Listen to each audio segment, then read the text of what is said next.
যেভাবে মসজিদের ইমামদের প্রতি নজরদারি করে বা করছে, তার যদি 1/4 তারা তাদের সন্তান ও ছেলে মেয়েদের প্রতি নজরদারি করত, তাহলে তাদের ছেলে মেয়ে এত খারাপ হতে পারত না। একজন ইমাম কি করছে, কি পড়ে আছে, কোথায় যাচ্ছে তা তুমি দেখো, অথচ ফজরের আজান হয়, তোমার ছেলেটা ঘুমিয়ে রয়েছে, তুমি একবারও তার দিকে দেখোনি, তুমি তাকে উঠাওনি, তুমি তাকে ডেকে তুলোনি, তুমি তাকে নামাজের জন্য বলনি। মসজিদের ইমাম একজন হাজী সাহেব কি করছে তা তুমি দেখো, অথচ এশারের আজান হয়, মাগরিবের আজান হয়, তোমার ছেলেটা বসে বসে ফ্রি ফায়ার খেলে, পাবজি খেলে, তুমি তাকে একবারও বাধা দাওনি, তুমি তাকে একবারও বলনি। শুধু মসজিদের ইমামের প্রতি নজরদারি করো। যদি একটু তোমার ছেলেটার প্রতি নজরদারি করতে, তাহলে আজান শুনে তোমার ছেলেটা বসে বসে ফ্রি ফায়ার পাবজি খেলতে পারতো না।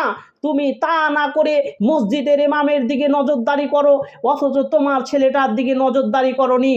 অথচ মহান আল্লাহ তাআলা পাক কোরআনের মধ্যে ঘোষণা করেছেন, বলেছেন, তুমি আগে নিজে বাঁচো, তারপরে তোমার আহাল পরিবারকে বাঁচাও, তারপরে তুমি অন্য কাউকে। তুমি নিজেও বাঁচছো না, তোমার আহাল পরিবারকে বাঁচাচ্ছ না, আর তুমি শুধু মসজিদের ইমামের প্রতি নজরদারি করেছো। বন্ধু আমার, হাদিসের মধ্যে এসেছে, যখন একটি সন্তানের বয়স 7 বছর হবে, তখন তাকে নামাজের ট্রেনিং দিতে হবে।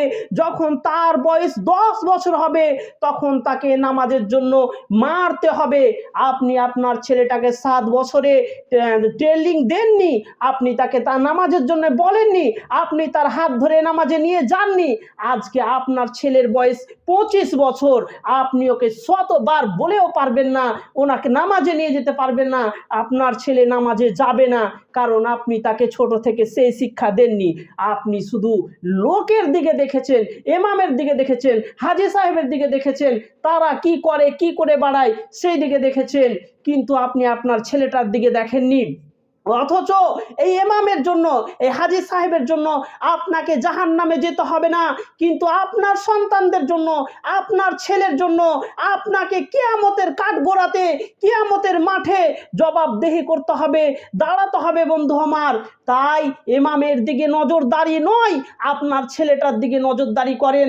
আপনার ছেলেটা কি করছে তার জন্য আপনাকে হিসাব দিতে হবে, ইমামের জন্য নয়। ইমাম তো আজান হলেই 5 ওয়াক্ত সালাত আদায় করে, আপনার বেটা সালাত আদায় করে না, অথচ আপনি দেখেনি, আপনি নিজে করেন না, শুধু ইমামদের দিকে কেন দেখেন, আর ইমামরাকে কেন নিয়ে পড়ে আছেন? আল্লাহ আপনারাকে হেদায়েত দান করুন, আমিন সুম্মা আমিন।